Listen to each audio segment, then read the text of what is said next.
Elle a raté un entretien important pour aider un inconnu.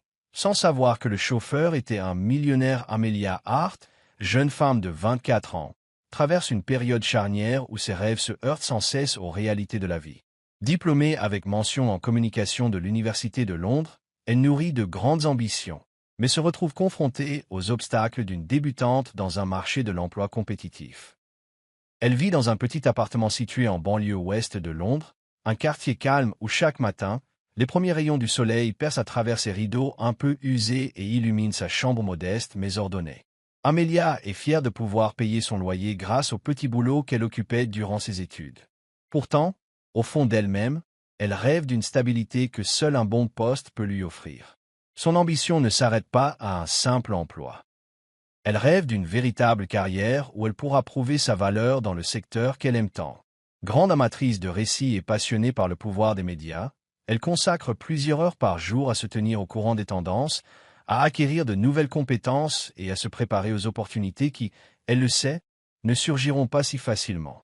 Hélas, son manque d'expérience concrète lui a valu plus d'un refus lors de précédents entretiens. Un jour, son téléphone s'illumine. Un courriel de Sterling Media, l'une des plus grandes sociétés de médias de Londres, l'invite à un entretien pour un poste d'assistante de projet. Amelia n'en revient pas. C'est la chance qu'elle attendait depuis si longtemps, la porte d'entrée vers le monde dont elle rêve. Sterling Media est célèbre pour ses campagnes créatives audacieuses et pour attirer les meilleurs talents de l'industrie. Obtenir un poste là-bas pourrait transformer son avenir. Sa joie se change bien vite en pression. Amelia sait qu'elle n'est pas la seule à convoiter ce poste. Sa mère, Elizabeth Hart, institut primaire dévouée, a toujours tout sacrifié pour ses enfants, surtout pour Amelia, l'aînée, sur qui elle fonde de grands espoirs. Elizabeth répète souvent « Tu as la chance de faire ce que je n'ai pas pu accomplir. Ne laisse pas passer cette occasion. » Ces mots, pleins d'encouragement, mettent pourtant Amelia sous tension. Elle ne veut pas décevoir sa mère, ni gâcher les sacrifices consentis au fil des ans. À l'approche de l'entretien, Amelia se sent de plus en plus nerveuse. Elle se lève plus tôt, relit ses documents, répète à voix haute des réponses aux questions possibles et surveille le compte à rebours qu'elle a programmé pour ne surtout pas être en retard. La veille de la date fatidique, elle dort à peine, torturée par ce que son avenir pourrait devenir si tout se passait bien chez Sterling Media. Des projets innovants, une grande avancée dans sa carrière tant attendue. Le matin de l'entretien, elle quitte son appartement encore plus tôt que prévu.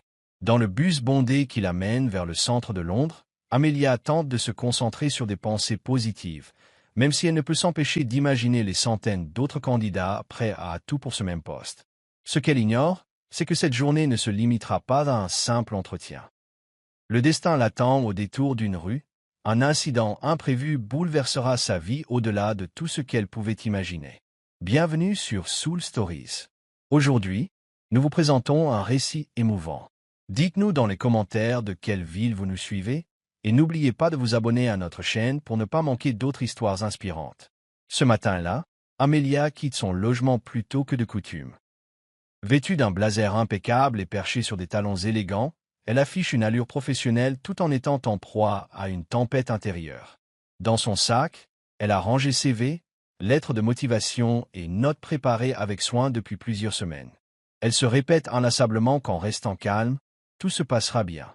Au début, la route vers le centre de Londres n'est pas trop encombrée. Lorsque le bus la dépose près de Hyde Park, elle décide de marcher le reste du chemin jusqu'au bureau de Sterling Media.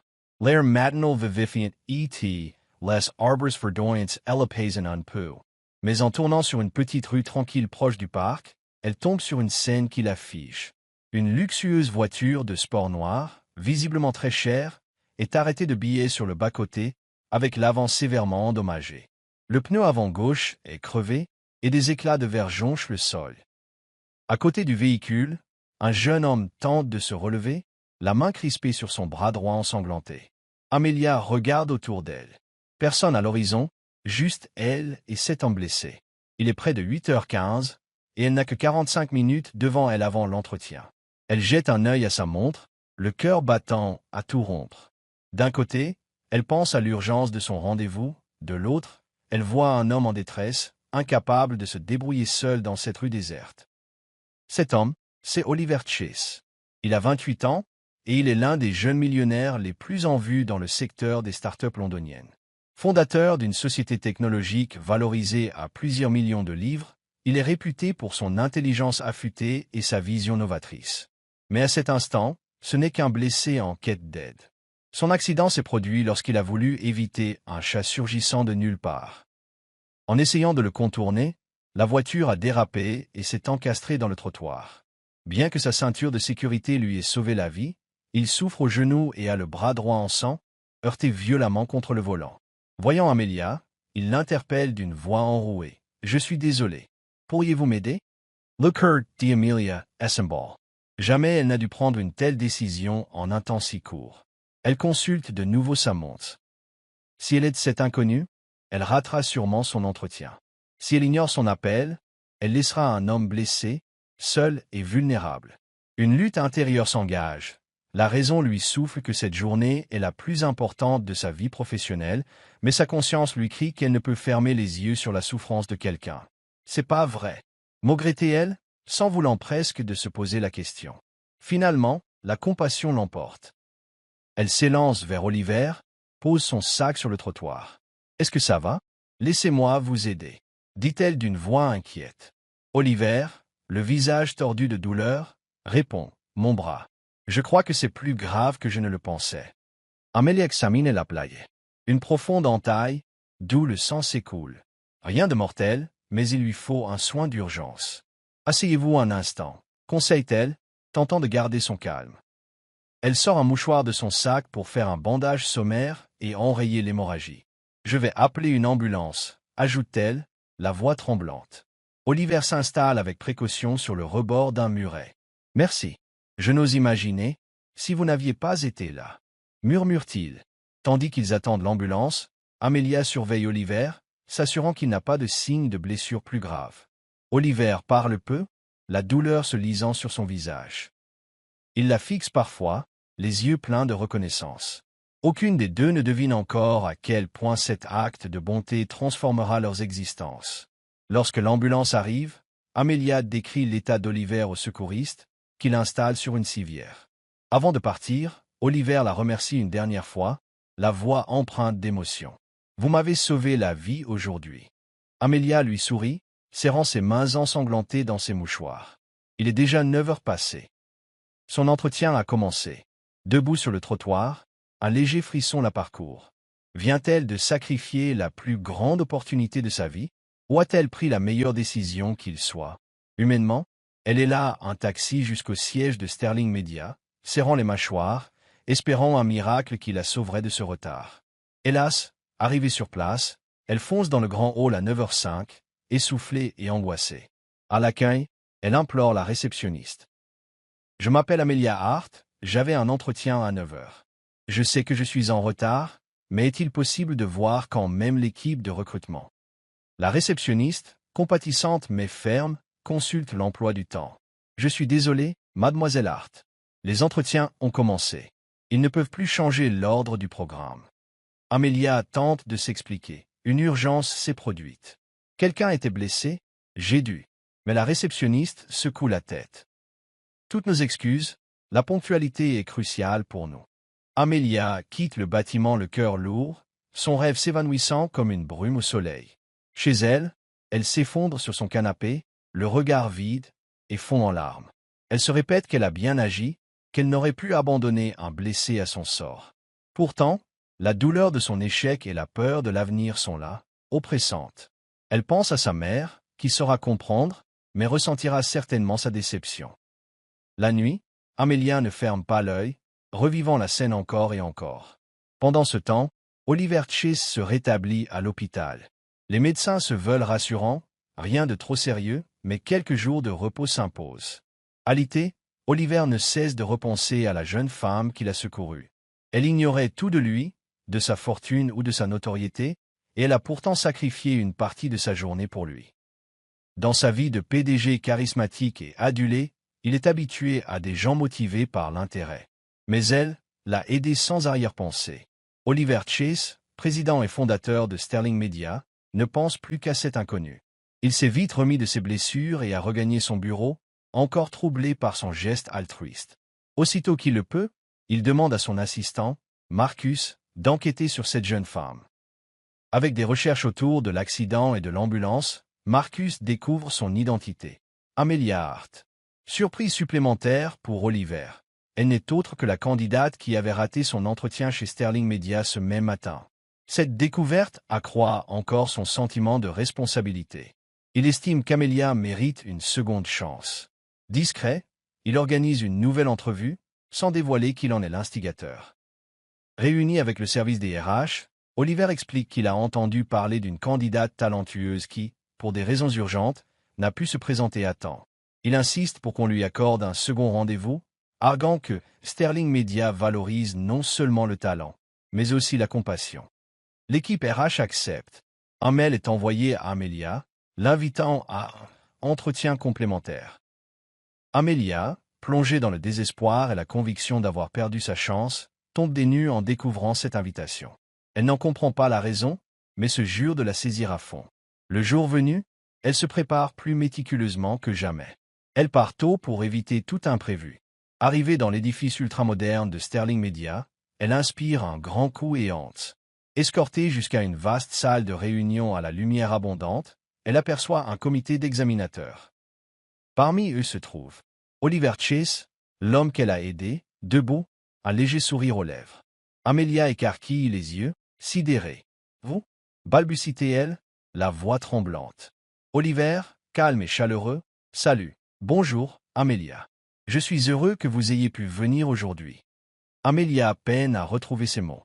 En un regard circulaire, elle saisit qu'Oliver n'est pas un participant lambda, mais bel et bien la figure principale de cette assemblée. L'entretien se déroule sous l'autorité de l'équipe dirigeante de Sterling Media, tandis qu'Oliver assiste, silencieux, se tenant légèrement en retrait. Amelia défend ses compétences avec assurance, met en avant sa passion. Oliver, lui, ne lui pose aucune question, se contentant de l'observer, admiratif de sa détermination et sa sincérité. À la fin, Oliver se lève et s'approche. « Vous avez fait une excellente prestation. J'ai beaucoup aimé ce que vous avez présenté aujourd'hui, et je n'oublie pas ce que vous avez fait pour moi il y a quelques jours. » Amelia rougit, baissant les yeux. J'ai juste fait ce qui me semblait juste. Oliver Ritdousmith. C'est précisément ce qui vous distingue. J'espère vraiment qu'on pourra travailler ensemble. En quittant le bâtiment, Amelia se sent soulagée et reconnaissante. Elle ne sait pas encore si le poste lui sera offert, mais comprend à quel point cette deuxième chance est due à son acte de bonté. Pendant ce temps, Oliver, observant son départ, ressent une profonde satisfaction. Non seulement il lui a rendu la monnaie de sa pièce, mais il presse que cette rencontre providentielle est le début d'une nouvelle ère, pour elle comme pour lui. Quand Amelia est effectivement embauchée comme assistante de projet chez Sterling Media, elle se familiarise rapidement avec son nouvel environnement. Reconnaissante envers Oliver, elle se montre à la hauteur. Elle travaille d'arrache-pied, restant toujours force de proposition. Un jour, Oliver la convie à une réunion spéciale, dans la plus vaste salle de la firme. Il lui présente l'initiative Vague de conscience, un projet caritatif visant à utiliser la puissance des médias pour sensibiliser l'opinion publique sur des causes vitales, santé mentale, protection de l'environnement, aide aux enfants défavorisés. Astérisque, ce n'est pas qu'une campagne promotionnelle, explique Oliver. Nous voulons créer un vrai mouvement qui touche la communauté. Et j'aimerais que vous en fassiez partie. Émue, Amelia saisit l'ampleur de l'opportunité. Non seulement ce sera un bond pour sa carrière, mais c'est aussi une manière de contribuer au bien commun.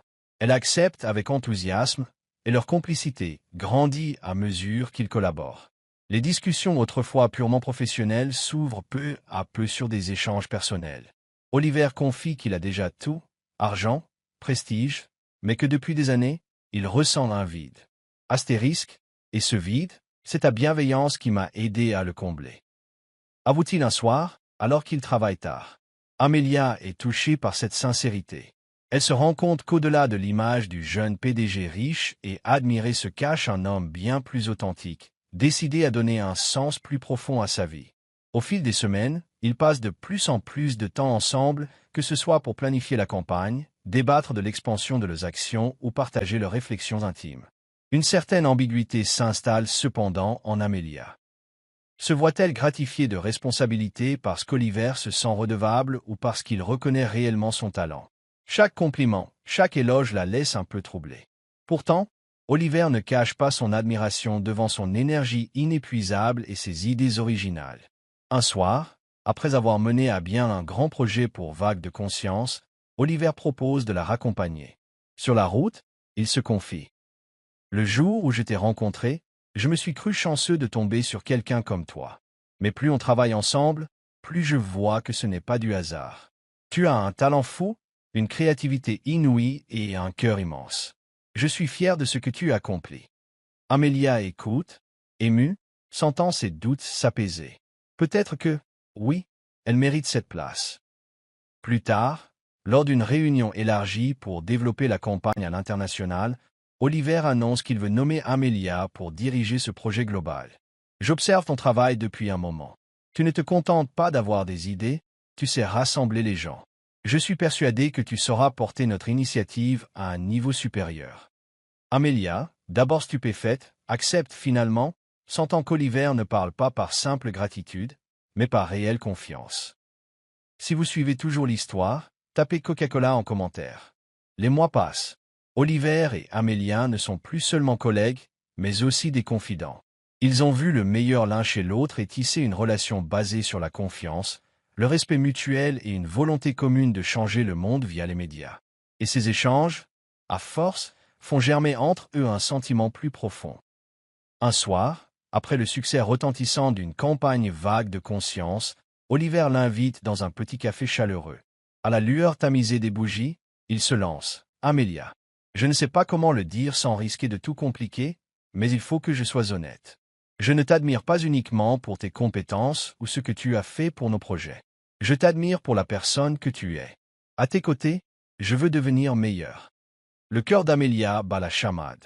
« Je ne suis pas certaine de ce qui est juste, » répond-elle d'une voix douce. « Mais je sais que quand je suis avec toi, je me sens capable de tout. » Un aveu à deux voix. Leur amitié cède la place à un amour naissant. Désormais, ils ne partagent plus seulement des moments de travail, mais de véritables instants de complicité, de promenades dans le parc, de dîners simples où ils rient de tout et rien. Grâce à la confiance d'Oliver, Amelia s'affirme dans le milieu. Les projets qu'elle dirige, notamment en lien avec la vague de conscience, rencontrent un franc succès, suscitant l'adhésion du public. Amelia devient incontournable dans le domaine des médias, louée pour son talent, mais aussi sa bienveillance. En interview, on lui demande souvent la clé de sa réussite. Elle répond « Tout est parti d'un choix tout simple, celui d'aider un inconnu sur la route. Chaque décision, même minime, peut transformer notre vie de manière inattendue. » Ces mots suscitent l'enthousiasme des téléspectateurs. Oliver, depuis son bureau, la regarde avec fierté. 2 ans plus tard, Amelia et Oliver célèbrent leur mariage dans un manoir pittoresque de la campagne londonienne. Famille, amis proches, collègues de Sterling Media et partenaires de leur fondation caritative sont présents. Amelia, rayonnante dans sa robe blanche, remonte l'allée sous les regards émerveillés. Oliver l'attend, costume élégant, les yeux brillants d'émotion. Leurs vœux sont courts, intenses. « Amelia, tu as bouleversé ma vie. Depuis cette rencontre imprévue, tu m'as donné espoir, un but, et l'amour que je croyais hors de ma portée. Je promets de rester à tes côtés, de te soutenir, et de construire un monde meilleur ensemble. » Les larmes aux yeux, Amelia répond. « Oliver, tu n'es pas seulement celui qui m'a offert une opportunité. Tu m'as aussi appris à voir ma valeur. Peu importe l'avenir, tant que je suis avec toi, je saurai trouver la force d'aller de l'avant. » Leur baiser au coucher du soleil, sous les applaudissements, scelle ce bonheur. Après la noce, ils étendent les actions de la fondation Chase et Hart. Un couple uni par l'amour et un engagement social, ils inaugurent un nouveau centre pour enfants défavorisés. Amelia déclare lors de la cérémonie. La fondation Hope n'est pas juste une organisation, c'est un rêve commun. Nous voulons rappeler au monde qu'au milieu de tant d'incertitudes, la générosité et la détermination peuvent accomplir des miracles. Voilà pourquoi nous sommes ici, ensemble. À ses côtés, Oliver lui serre la main, le regard empli de fierté. Leur aventure commence à peine, soudés, animés par l'amour et une mission commune. Cette histoire s'achève non seulement par un magnifique dénouement amoureux, mais aussi par un message puissant. Les petits gestes de bonté peuvent avoir d'immenses répercussions. Une rencontre inattendue a offert à Oliver et Amelia non seulement une vie et une carrière florissantes, mais un exemple vivant de la force du courage et de la bienveillance. Merci d'avoir suivi ce récit. Évaluez-le de 1 à 5 étoiles et n'oubliez pas de liker, partager et vous abonner à la chaîne Soul Stories. Votre soutien nous encourage à vous proposer d'autres belles histoires.